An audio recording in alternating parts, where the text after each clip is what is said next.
안녕하세요. 커피앤톡입니다. 오늘도 와주셔서 감사드리고요. 바로 사연 읽어보겠습니다. 안녕하세요. 저는 39살 여자입니다. 시국이 어느 정도 풀린 저는 지난주에 오랜 고등학교 동창을 만나러 뉴질랜드에 다녀왔어요. 완연한 가을에 접어든 뉴질랜드의 하늘은 너무나도 청명하고 좋더라고요. 끝없이 펼쳐진 푸른 녹음이 가슴까지 탁 트여지게 만드는 것 같았어요. 집으로 돌아온 지금 벌써 그곳의 향기가 코끝에 아른거리는 기분입니다. 동양이나 서양이나 아이들이 해맑게 웃는 모습을 바라보는 게 그렇게 좋더라고요. 뉴질랜드에서도 아이들 웃는 소리를 들으면 이렇게나 좋은 날씨에 인생에 시름 없는 웃음소리를 듣는 순간이 너무 행복하게 느껴졌어요. 얼마나 행복한 나날들이고 소중한 하루하루인지 모르겠답니다. 이렇게 제 인생의 행복을 다시 되찾는 데까지 꽤나 많은 품을 들여야 했어요.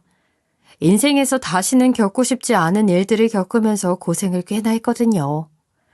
여독이 아직 덜 풀렸지만 그때 제 인생 이야기를 조금 풀어볼까 합니다.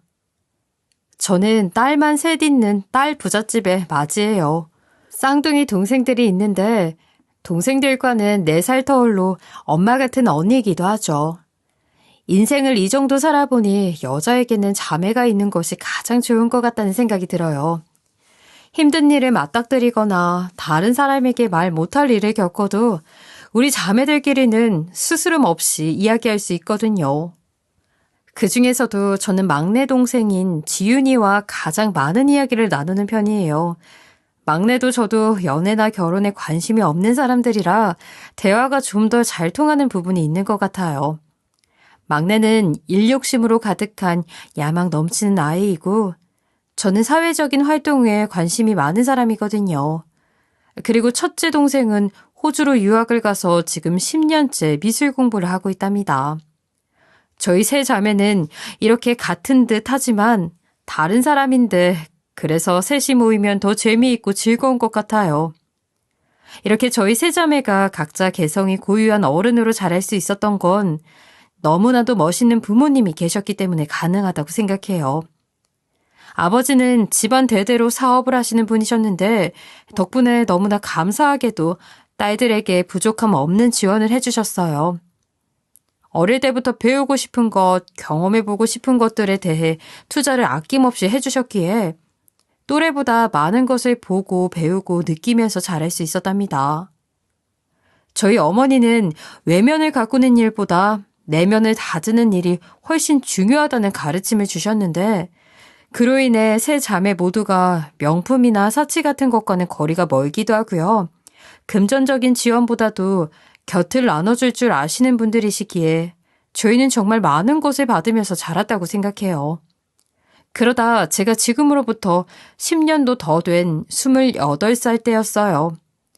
그 당시에 저는 보육원에 봉사활동을 다니고 있었어요.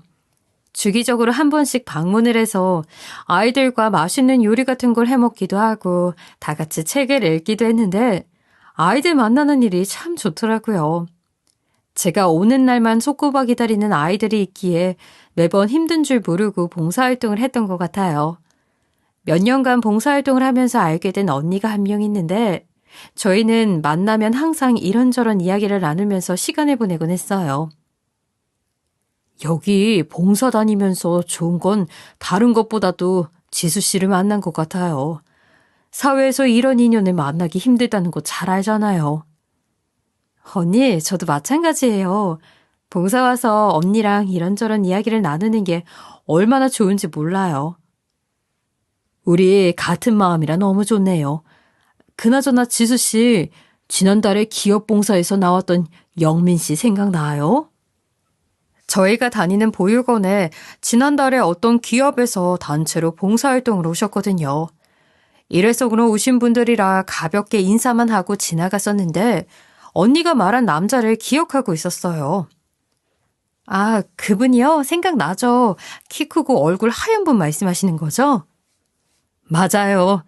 그 친구가 알고 보니 제 대학 후배 녀석 친구이더라고요. 와, 정말요? 세상이 이렇게나 좁다니까요. 그나저나 그게 중요한 건 아니고 영민 씨가 지수 씨를 소개받고 싶다고 하는데 혹시 번호를 알려줘도 괜찮을까요? 저는 너무 뜬금없는 말에 깜짝 놀랐어요. 그래서 언니에게 다시 물어봤어요. 저를요? 그날 잠깐 본 게 전부인데 무슨 이유로 저를 소개받고 싶다고 하시는 걸까요?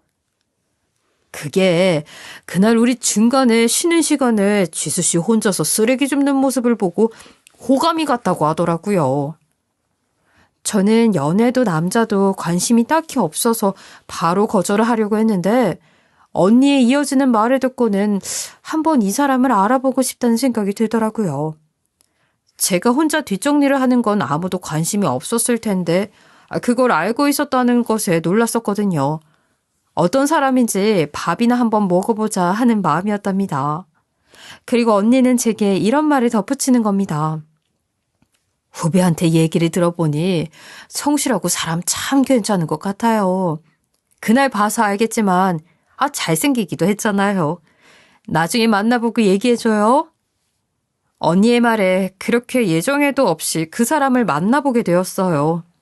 보육원이 아닌 다른 곳에서 만난 남자는 그날 봤을 때보다도 훨씬 깔끔하고 선한 인상을 가지고 있었어요.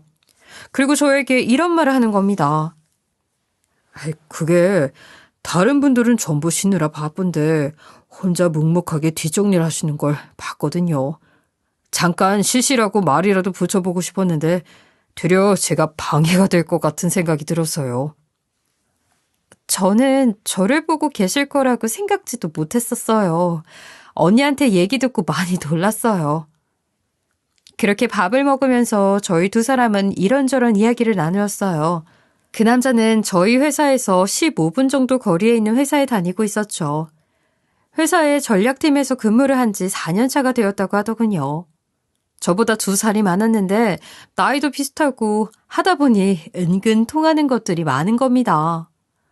연애에는 아무런 관심이 없던 저였는데 그 사람한테 점점 끌리는 거예요. 저희는 그렇게 몇 달간 더 만나고 연애를 시작하게 되었어요. 마음 맞는 사람과 연애를 하다 보니 인생의 또 다른 재미와 행복을 찾은 것 같았어요. 너무 행복한 순간들이었답니다. 다른 누구보다도 제 연애에 가장 놀란 건 가족들이었어요. 큰언니 정말 연애를 한다고? 언니가 이럴 줄은 상상도 못했어. 언니가 좋아하니까 나도 좋긴 해. 그래, 지수 너도 좋은 사람이 있으면 연애도 하고 그래야지. 젊은 날에 얼마나 좋니? 우리 딸 연애하더니 얼굴이 아주 폈어. 엄마도 참 별말을 다 한다. 가족들은 놀란 기색이 있었지만 이내 제 연애를 응원해 주셨어요. 시간은 흘러서 남자친구와 1주년이 되었을 무렵이었어요. 그때까지 변하지 않은 모습으로 저한테 사랑을 해주는 그 사람한테 더 깊게 빠져 있었죠.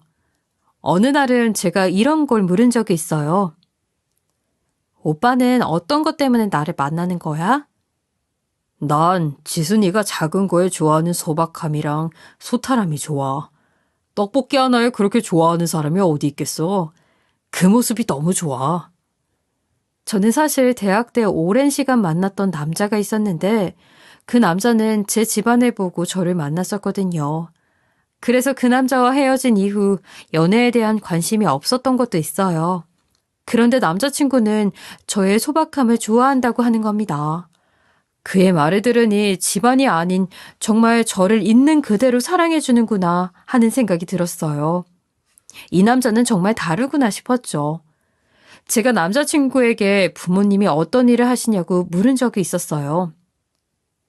우리 아버지는 교편을 오래 잡으셨고 어머는 주부이셔. 너희 부모님은?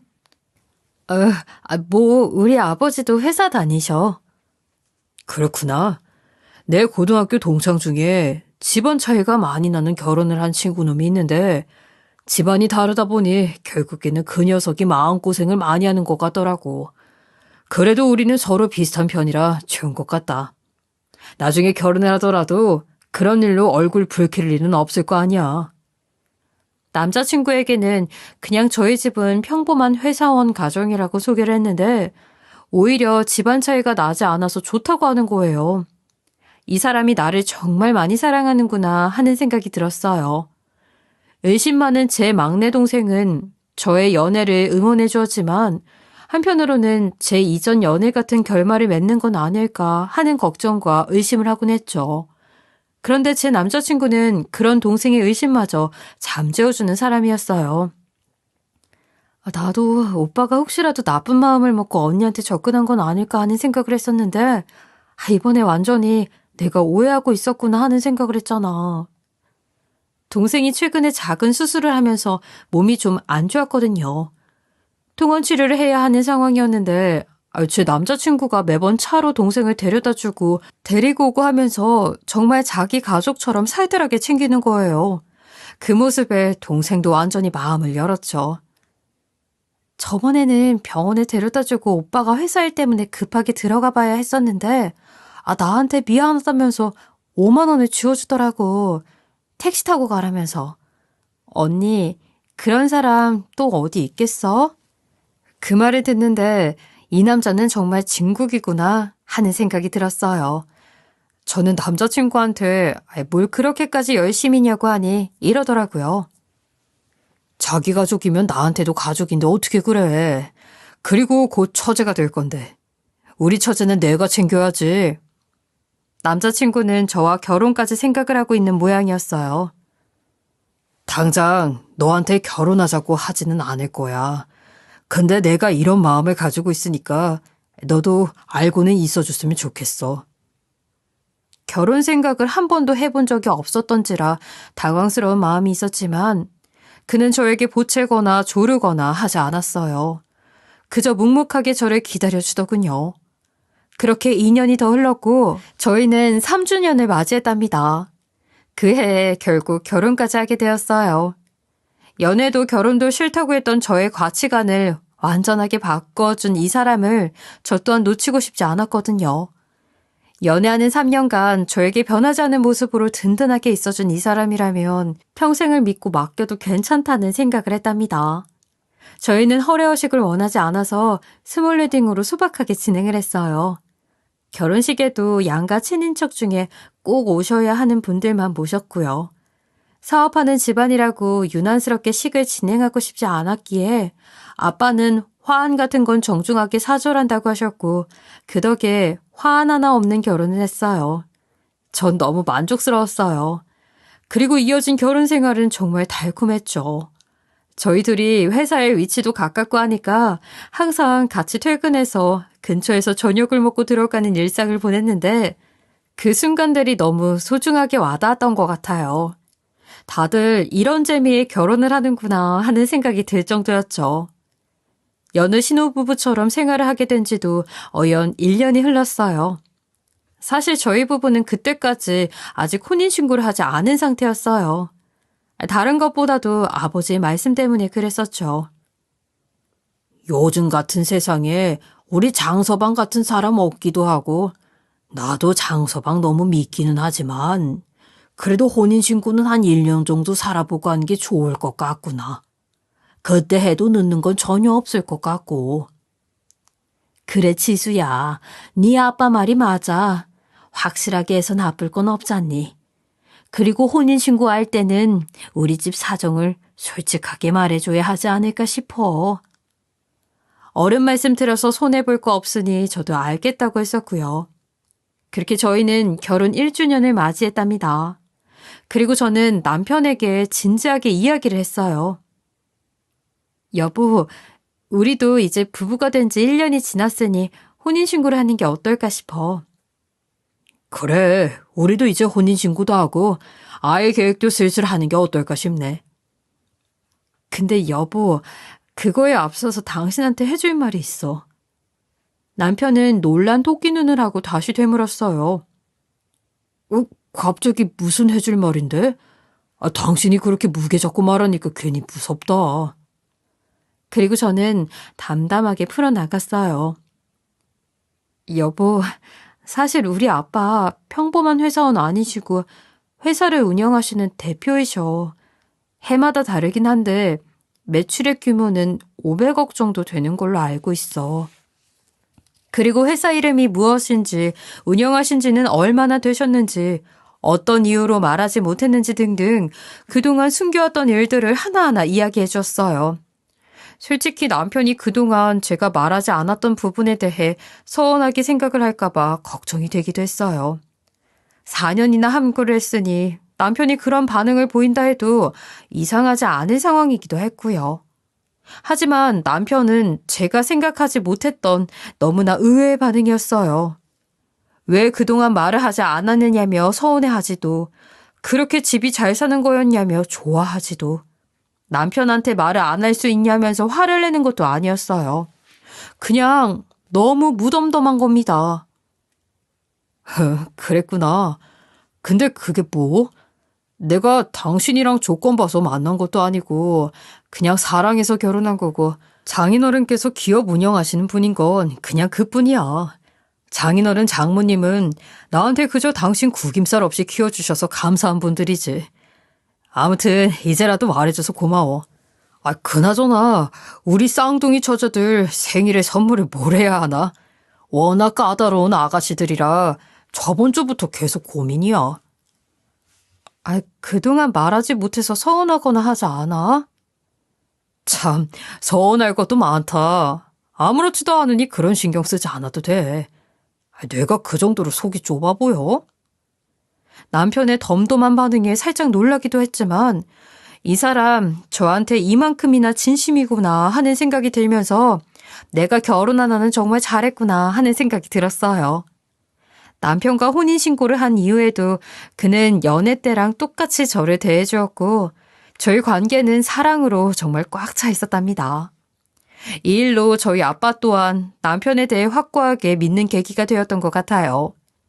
아빠는 원래 은퇴를 하고 나시면 전문 경영인에게 회사를 넘기실 계획을 하고 계셨어요. 첫째 동생은 호주에서 유학을 하면서 그곳에서 호주 남자를 만나 결혼을 준비 중이었고, 둘째 동생은 변호사로 자기가 좋아하는 일이 있는 아이였거든요. 저 또한 경영 쪽으로는 아예 관심도 없고 문외한이라 아빠 회사를 운영한다는 생각 자체를 해본 적이 없었기도 해요. 그래서 아빠는 전문 경영인에게 넘기는 것이 가장 좋을 것 같다고 항상 생각하셨던 분이었죠. 그런데 제 남편의 진면목을 보시고는 생각이 많이 바뀌신 듯 했어요. 하루는 가족들이 모두 모인 자리에서 남편에게 이러시는 겁니다. 아무래도 내가 키워온 일이니만큼 내 가족이 가업을 이어줬으면 좋겠다는 생각을 했었는데, 우리 딸내미들은 누구 하나 회사에 관심이 없으니. 근데 우리 사위가 야무지고 또 전공이 이 경영이다 보니 사위한테 회사를 맡기는 건 어떨까 싶기도 해. 하지만 자네 생각이 가장 중요해. 본인이 원하지 않는데 억지로 일을 시킬 수도 없고. 아빠는 남편에게 경영을 넘기고 싶어 하시는 거예요. 저도 내심 잘 됐다는 생각을 했어요. 남편이 아빠가 한평생 일궈온 일을 이어받아서 한다면 이보다 좋은 시나리오는 없겠다 싶었거든요. 장인어른, 조금 갑작스럽긴 합니다만 제가 그럴 자격이 있을까 하는 염려가 되네요. 괜히 장인어른의 이름에 먹칠이라도 하는 건 아닐까 싶어서요. 아이고, 자네도 참. 나를 당장 사장 자리에서 내쫓을 모양인 게야? 당연히 내가 하던 일들은 자네한테 몇 년간 인계를 해줘야 하지 않겠어? 자네 머리도 좋고 수완도 있어서 분명 나보다 잘할 거야. 남편은 못내 어색해하면서 아빠의 제안을 수락하더라고요. 장인어른께서 저한테 그런 기회를 주신다면 제가 한번 열심히 배우고 누가 되지 않도록 해보겠습니다. 여보, 정말 잘됐다. 아빠, 그리고 우리 이이가 전략팀에서 오래 근무했잖아요. 분명 잘할 거예요. 그래, 우리는 장서방 믿지. 엄마까지 너무 좋아하시더라고요. 남편한테는 역량을 펼칠 수 있는 기회가 생긴 것이고, 저희 집에는 가업을 이어받을 사람이 생긴 거니 모두에게 좋은 일이었어요. 그 이후 남편은 원래 다니던 직장은 정리하고 아빠의 회사에 들어가서 경영에 참여를 하게 되었어요. 남편이 아빠 회사로 들어가면서부터 저도 남편을 내조하고 싶다는 생각으로 다니던 일을 그만두게 되었고요. 또 어차피 제가 임신을 하면 일을 그만둬야 하는 상황이라 겸사겸사 퇴사를 선택했던 거죠. 남편은 누구보다 열정적으로 일을 배워나가고 있었어요. 아침 일찍 출근해서 퇴근 시간이 한참 넘어서 퇴근하는 날이 일수였답니다. 아빠도 그런 모습을 높게 평가해주고 있었고요. 장서방, 잘할 줄 알았지만 이렇게까지 열심히 할 줄은 내가 또 몰랐네. 그러니까 말이야. 그러니까 아빠가 잘 좀 알려주세요. 그렇게 경영을 함께 한 지 한 3년이 되었을 때였어요. 저희는 생각했던 것처럼 아이가 쉽게 찾아와 주지 않더라고요.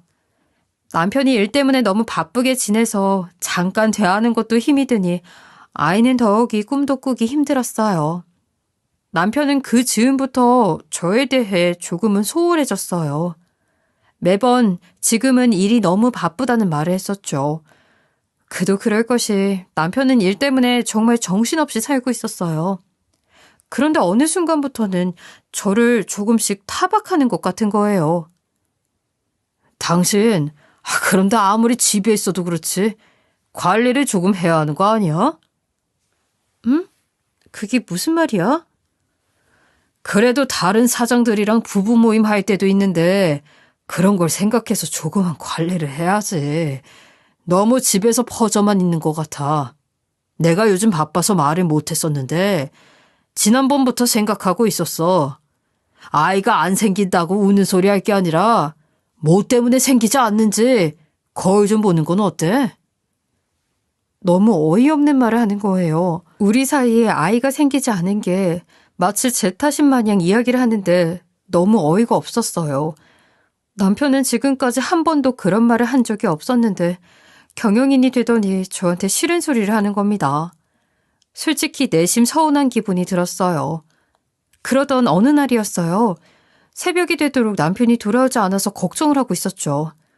전화를 해도 받지를 않으니 무슨 일이 있는 건 아닐까 하는 생각이 잠에 들 수 없었어요.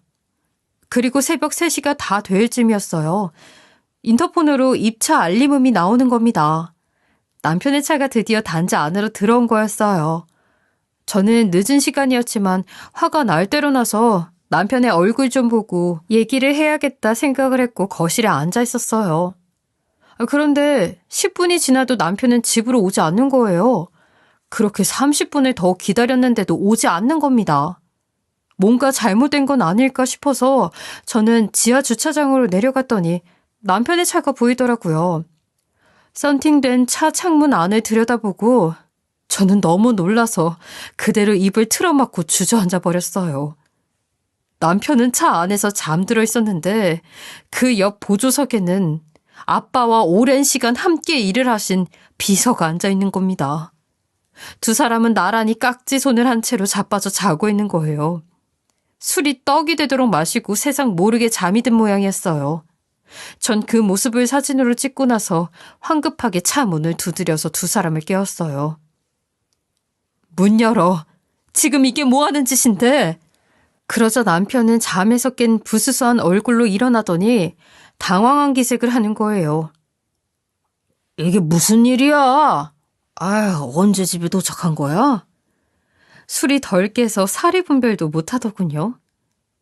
당신 지금 왜 오비서랑 같이 있는 거야? 지금 이게 무슨 상황인데?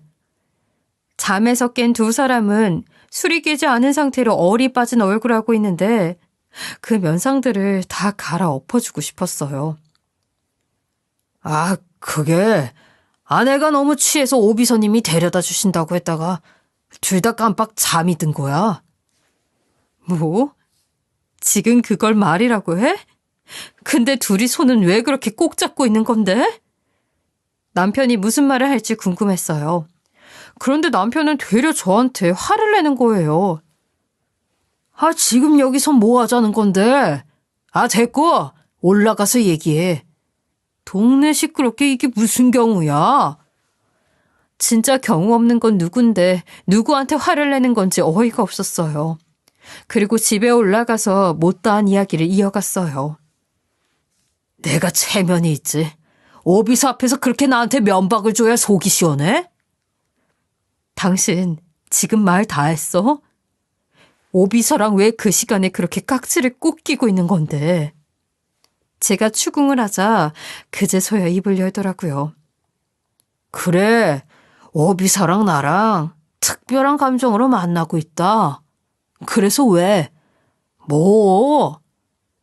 너무 당당하게 바람을 핀다고 말을 하는데 순간 남편의 뻔뻔함에 제가 이상한 사람인가 싶었다니까요. 당신 지금 바람 핀다는 말을 너무 당당하게 하고 있는 거 아니야? 내가 아빠한테 말하면 당신 어쩌려고 그래? 그랬더니 남편이 이러는 거예요. 그 노인네 얼마나 갈 것 같아? 나이 먹고 땡전 한 푼 없이 고생하고 싶지 않으면 한 애 옆에서 그냥 잠자코 있는 게 좋을 거야. 알겠어? 뭐? 당신 지금 말 다 했어? 저는 너무 화가 나서 어쩔 줄을 모르겠는 거예요. 그 새벽에 울면서 그대로 집을 빠져나갔어요. 그리고 친정집으로 곧장 향했답니다. 그런데 집에 아무도 안 계시는 거예요. 저는 너무 지쳐서 그대로 쓰러져 잠들었고 다음날 친정엄마께 전화를 했어요. 엄마, 나 집에 왔는데 어디 간 거야? 지금 어디 있어? 그게 말이야. 엄마는 말끝을 흐리더니 이내 저에게 병원으로 오라고 하시는 겁니다. 근데 그 병원은 안병동이었어요. 저는 미친 듯이 떨리는 손을 겨우 붙잡고 병원으로 향했어요. 요 몇 달 만나지 못했던 아빠가 병원에 누워 계시는 겁니다. 순간 심장이 땅 끝으로 떨어지는 걸 느꼈어요. 알고 보니 아빠는 가난 말기이셨어요. 딸들이 너무 걱정을 할까봐 하는 마음에 그동안 숨기고 계셨던 겁니다. 아빠의 소식을 알게 되니 간밤에 남편이 왜 그렇게 기세등등했는지도 알겠더라고요. 아빠는 생각보다 상황이 많이 좋지 못하셨어요. 엄마, 아빠 언제부터 이런 상태이셨던 거야? 네 아빠가 곧 죽어도 말하지 말라고 해서 아빠 딴에는 딸들한테 아픈 모습 보이고 싶지 않아서 그러셨던 거야. 그리고 이어지는 엄마의 말에 저는 무너져 내리고 말았어요. 아빠는 가난 말기에 이제 연명치료 말고는 손 쓸 수 있는 방법이 없다는 겁니다. 한 일주일 사이에 상태가 급격하게 안 좋아지셨다고 했어요. 저는 아빠의 손을 붙잡고 한없이 눈물만 흘렸답니다. 괜찮냐, 이 녀석아. 아빠 다 괜찮아. 너희들 힘들게 하고 싶지 않고 아빠도 떠나기 전에 정리할 것들이 있잖니. 그래서 그동안은 절대 말하지 말라고 신신당부했었던 거야. 아빠는 제 손등을 쓸면서 달래주시는데 그마저 너무 속상하고 마음이 아파서 주체가 되지 않더라고요. 그런데 엎친 데 덮친 격으로 남편 놈이 그런 아빠의 뒤에서 장난질을 하고 있던 거예요. 아빠와 함께 오랜 시간 일한 상간녀 비서를 통해서 회사의 기밀 정보를 전부 빼돌려서는 자기 목만 홀랑 챙기고 회사를 부도나게 한 것입니다. 그 전부터 회사 경영이 조금씩 어려워져서 아빠는 회사를 정리하려던 참이었는데 회사 이름으로 되어 있던 부채를 저희 모녀가 떠안게 된 상황인 거예요. 순간 이게 무슨 날벼락인가 하는 생각이 들었죠. 그 이후 아빠는 상황이 점점 더 악화가 되셨어요. 저희 자매들은 급하게 모여서 아빠의 마지막 가시는 길을 지켜드렸어요. 숨을 멎는 그 순간까지 가족들이 함께해 주었답니다. 너무 갑작스러운 이별에 저희 자매들은 어찌할 바를 몰랐어요. 마음이 찢어진다는 말이 이런 거구나 하고 알았어요. 세 자매는 서로를 부여잡고 하염없이 울고 또 울었죠. 그리고 아빠의 장례식이 이어졌어요. 아빠의 임종 때도 장례식에도 남편이라는 인간은 코빼기도 비추지 않고 있는 겁니다. 아마도 돈을 빼돌리고 상간녀랑 뒤에서 노닥거리느라 오지 않는 모양이었죠. 더 말할 것도 없이 무조건 이혼이라고 생각을 하고 있었어요. 그런 인간인 줄 모르고 사랑을 하고 결혼을 한 제가 바보 천치라고 스스로를 자책했답니다. 그런데 남편 놈이 상간녀와 함께 장례식에 온 겁니다. 저희 모녀들은 놀라서 입이 다물어지지 않았어요. 네 놈이 여기가 어디라고 끼어와. 당장 꺼지지 못해? 엄마가 먼저 고함을 치시고 나서 그 충격에 휘청거리시는 거예요. 그리고 저도 소리를 쳤답니다. 당신 정말 미친 거야? 미칠 거면 곱게 미쳐야지 여기가 어디라고 그년이랑 같이 발을 디딜 생각을 해? 제가 소리를 지르자 동생들이 와서 저를 부축해 주었어요. 그리고 정신 나간 남편 놈은 부여잡은 상간녀의 손을 놓지 않고 말하는 겁니다. 어차피 나랑 이혼할 거니까 내가 이 집 사위 노릇해야 할 이유가 없잖아. 뭐 한다고 이미 죽은 노인을 가는 길을 봐줘야 하는데. 엄마는 이미 사지를 떨면서 정신을 못 차리고 계셨고 막내는 자기 형부에게 욕을 퍼부었어요. 내가 저런 파렴치한 인간을 우리 언니한테 맡겼었다. 정말 정신이 나가도 한참 나갔었지. 당장 여기서 꺼지지 못해? 내가 봤을 땐 처제는 성질머리가 그 모양이라 어딜 가도 환영받지는 못할 거야. 아니, 이자는 처제도 아니지. 인생 선배로서 조언을 해주면 똑똑히 듣고 가슴에 새기란 말이야. 알겠어? 남편은 행패짓거리를 하는 것도 모자라서 제 동생에게 몹쓸 말까지 하는 거예요. 저는 너무 화가 나서 당장 꺼지라고 윽박을 질렀어요. 당장 나가. 당장! 여기서 아빠 가시는 길을 더럽힐 필요는 없잖아. 그러자 남편은 그제서야 그 자리에 오게 된 이유를 밝히더군요. 내가 뭐 한다고 여기까지 굳이 발걸음을 했겠어? 여기서 당장 이혼 서류에 도장 찍는 거 아니면 난 한 발짝도 움직이지 않을 거야. 알았어? 어차피 바라던 이혼이었고 당장 이혼해버릴 생각이었지만 그런 식으로 나오는 남편놈 때문에 혈압이 너무 오르더군요. 하지만 이내 빨리 이 상황을 정리하고 싶은 마음에 순순하게 알겠다고 했어요. 뭐? 당신 정말 황당하다. 그래 알겠어. 당장 이혼해. 마침 여기 우리 쪽 변호사님도 계시니까 이혼 서류는 변호사님 통해서 접수하면 되겠네. 그리고 남편놈은 저에게 합의 이혼 서류를 내밀더군요. 서류 속에 제 앞으로 남은 재산이라고는 결혼할 때 아빠께서 해주신 살고 있는 집 하나뿐인 겁니다. 순간 억울한 기분에 속이 너무나도 아렸어요. 저는 눈물을 머금고 그 서류에 도장을 찍었어요. 그리고 몇 달 뒤 완벽한 이혼이 되었죠. 자, 이제 이혼까지 됐으니 이걸로 우리 인연은 완전히 끝이다. 그리고 변호사님이 말씀을 하셨답니다. 네, 남편분 말씀이 맞습니다. 이제 이혼 전으로 돌아가실 수 없으신 것 두 분 모두 알고 계시죠? 네, 변호사님. 제가 대답을 하고 나니 남편 놈은 뭐가 신이 났는지 기분이 좋아서 대답을 하더군요. 그럼요. 잘 알죠, 변호사님. 전 남편이 되어버린 그놈은 순간 앞으로 닥쳐올 폭풍도 모른 채 기분이 좋아서 속도 없이 덩실거리는 겁니다. 그리고 변호사님은 저와 그리고 생전의 아빠와 함께 준비해 놓은 우리의 계획을 실행하게 되었어요.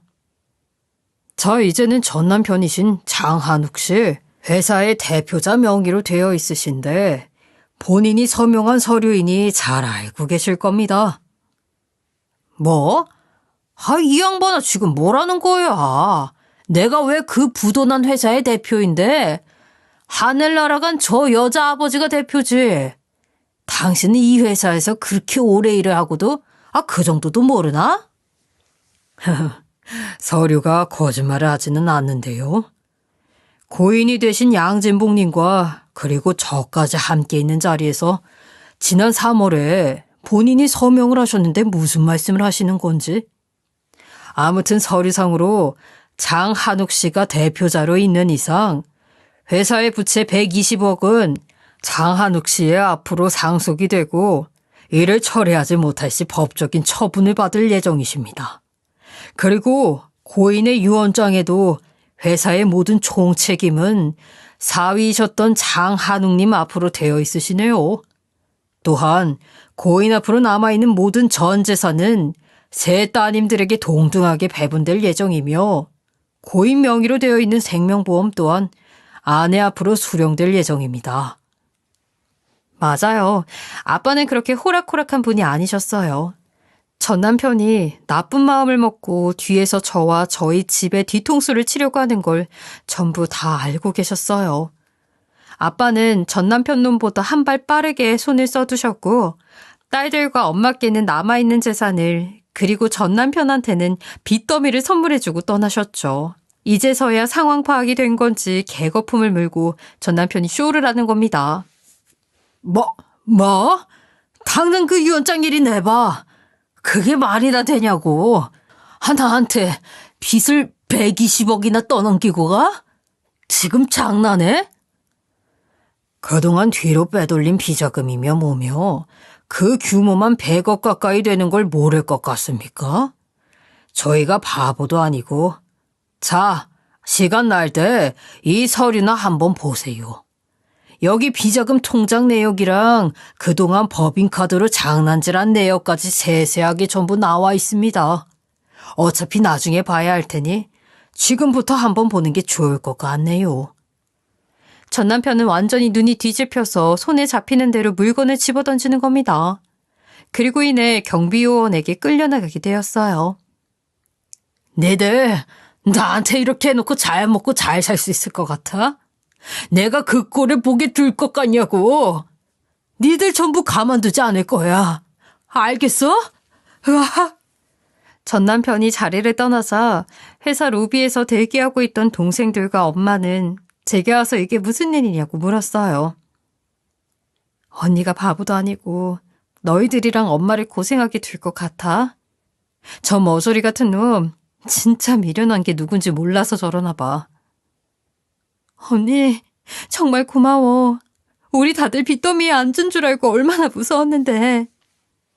내 모녀는 서로를 안아주고 등을 쓸어주었답니다. 그리고 생각했어요.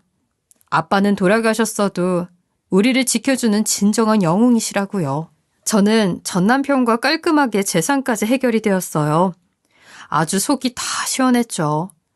그리고 그동안 명명백백하게 남겨둔 증거들이 효자 노릇을 톡톡히 했고 결국 법대로 처리가 되었어요. 상간소송은 덤이었죠. 한순간에 다시 판을 뒤엎어버린 거였어요. 그 이후 상간녀 또한 전 남편이 알거지가 되었으니 붙어있을 이유가 없었을 겁니다. 두 사람은 곧장 헤어졌다고 들었어요. 바보도 아니고 그런 놈한테 뭐 한다고 남아있겠어요. 모든 일이 해결된 이후 아빠의 오랜 친구이자 비즈니스 파트너인 변호사님과 만나서 술을 한 잔 기울이며 이런저런 이야기를 나눴어요. 니들 아빠가 눈치가 얼마나 빠른 양반인지 몰라. 그래서 같이 일하는 내내 힘들 때도 많았었지. 나도 그놈이 그렇게 뒤에서 헛짓거리를 하는 줄 몰랐는데 네 아버지는 대변에 알아보시더라고. 그리고 딸내미들 걱정을 얼마나 했는지. 아마 지금도 니들 걱정하느라 하늘에서 눈이 빠져라 쳐다보고 있을 거야. 아저씨도 참 여러모로 감사해요. 이번 일도 그렇고 저희 아빠한테 뒤도 없는 친구가 되어주셨던 것도요. 저는 아빠께서 남겨주신 재산으로 엄마와 막내 동생과 함께 지내고 있어요. 그리고 현재 초등학생 아이들에게 글짓기 선생님으로 일을 하면서 아이들과 함께하는 일상을 보내고 있는데 얼마나 행복한지 모르겠어요. 그러던 중 작년 이맘때쯤 예전에 같이 보육원에서 봉사활동을 하던 언니를 오랜만에 만나게 되었어요. 몇 년 만에 얼굴을 보니 너무 반갑더라고요.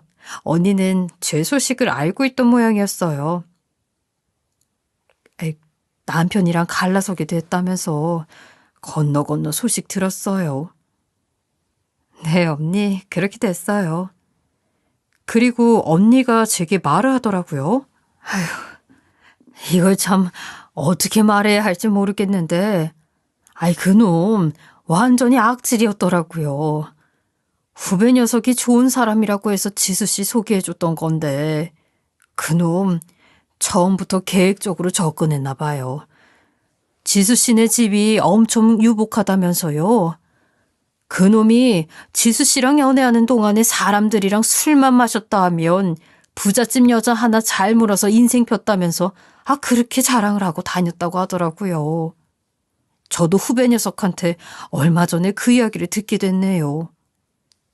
언니의 말에 저는 너무 놀라서 그 자리에서 입이 다물어지지 않았어요. 처음부터 전 남편은 제가 500억 규모의 회사를 운영하는 집딸인 걸 알고 접근을 했다고 하는데 너무 놀랐어요. 그러면서 제 앞에서는 끝까지 정직한 척, 올바른 척하며 아빠 회사에는 눈꽃만큼도 관심이 없다고 연기를 해온 거였는데 진짜 소름이 끼치고 다시 한번 또 뒤통수를 맞은 것 같았어요. 정말 잘못 걸려도 제대로 잘못 걸렸던 거구나 싶었죠. 그리고 한편으로는 그렇게 작정을 하고 속이려 드는데 그걸 어떻게 피해갈 수 있을까 싶기도 했답니다. 그냥 인생 공부 한번 시원하게 했다고 생각하고 말 뿐입니다. 사는 게 어쩜 이렇게 엎치락 뒤치락인지 모르겠어요.